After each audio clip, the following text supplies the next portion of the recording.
I read the original UN study years ago, and I was just curious as to how they were going to deal with the question that the temperatures went up first, and then there was the increase in carbon dioxide. Right. Because you can't say that A causes B if B happened first. And so I read this, and I could see they were tiptoeing through the tulips and the way they phrased things and so forth. They couldn't confront that. And now we're finding out that they knew darn well they couldn't deal with all the evidence. Now, again, you have to take account of the ability of human beings to rationalize.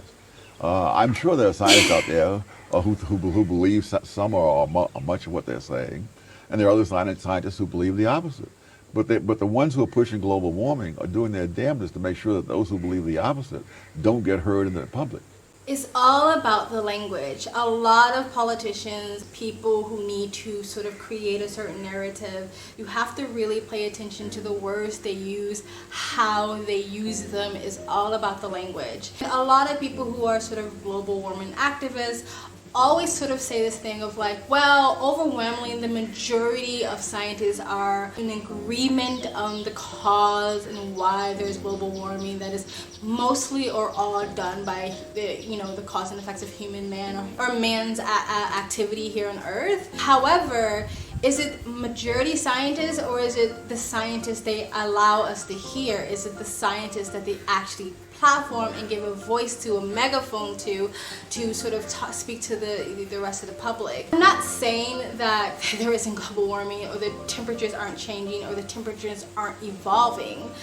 But you cannot deny the fact when science becomes politicized and when the funding to these scientists come from people who has a bias and has a narrative, that funding does not at all like play into what the scientists are going to say. Because if they say the thing that their donors and their investors don't want them to say, then their funding ceases to exist. Kind of a conflict of interest. There's actually scientists out there that believes in creationism. No spiritual religious means, but through like mathematical equations and quantum physics and other like science jargon that I don't understand because I'm not a scientist. And these are reputable, credited scientists who get published in science magazines all the time, but they don't get platformed by the mainstream media because that's not the narrative that the media or the higher-ups or whatever want to spread, right? They want it to be one-sided, which is pretty unscientific.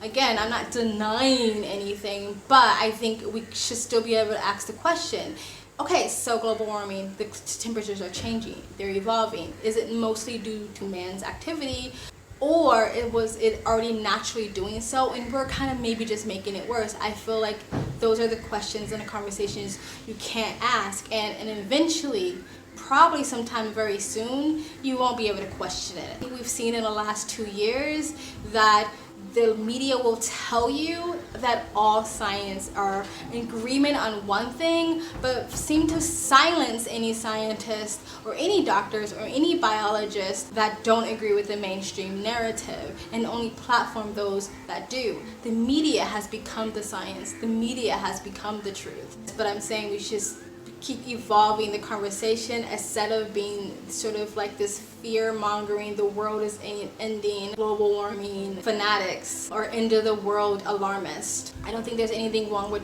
living better that's better for the planet, but again, sometime soon, a lot of that stuff is going to become policies and become laws, to the point where even being in disagreement with the idea of the mainstream approved narrative of global warming is probably going to be considered hate speech. Anyway, guys, that's all I have to say. Let me know what you guys think about what Thomas Sowell said. I said, do you believe in the mainstream agreed narrative when it comes to global warming, or do you think it's more to it, or do you think it's all a hoax altogether? Let me know in the comment section below. Please like, comment, and subscribe, and you guys have an amazing day. Bye!